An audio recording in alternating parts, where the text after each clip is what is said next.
ఒకటైతే గ్యారంటీ, చంద్రబాబు నాయుడు అనే వ్యక్తి పచ్చి మోసగాడు, దాంట్లో డౌటే లేదు. ఈ రాష్ట్రానికి పనికిరాని వ్యక్తి అతను.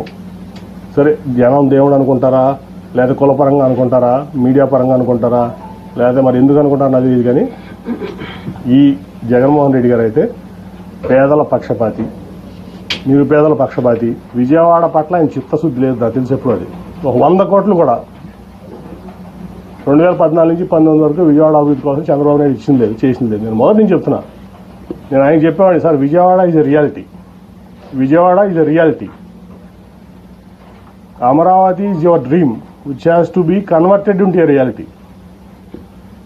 అది అవ్వదు సార్. గిఫ్ట్ సిటీ కట్టారు ప్రధానమంత్రి గారు, ఇంకా చాలా ఇబ్బంది ఉంది అక్కడ. ఎకానమీ అంటే అప్స్ డౌన్స్ ఉంటాయి. ఒక ఢిల్లీ వదిలిపెట్టి, ఎన్సీఆర్ వదిలిపెట్టి, అహ్మదాబాద్ వదిలిపెట్టి, బాంబే వదిలిపెట్టి, పూణే వదిలిపెట్టి, చెన్నై, బెంగళూరు, హైదరాబాద్, కోల్కతా వదిలిపెట్టి అమరావతి ఎందుకు వస్తారు సార్? ఎవరన్నా దేనికి వస్తారు?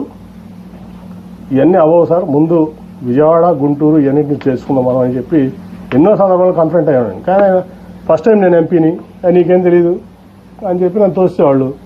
ఓకే, నా పని నేను ఏదో సెంట్రల్ గవర్నమెంట్ తెచ్చుకున్నా, నా విజయవాడ కోసం చేసుకున్నా. ఓకే, నేను హ్యాపీ, నా విజయవాడ ప్రజలు హ్యాపీ. నన్ను వాళ్ళు ఓన్ చేసుకున్నారు, వాళ్ళు నేను ఓన్ చేసుకున్నా. రెండోసారి యాంటీవేవ్లో కూడా నన్ను గెలిపించారు.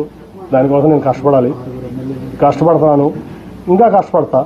సో నేను అనేది ఏంటంటే, నేను ఎప్పుడు ఆయన్ని టికెట్ అడగలా, ఈయన్ని టికెట్ అడగలా. సో నేనైతే జగన్ గారితో సేల్ చేద్దామని చెప్పి నిర్ణయించుకున్నా. సేల్ చేస్తాను, ఆయన ఏ బాధ్యత చెప్తే అది చేస్తాను.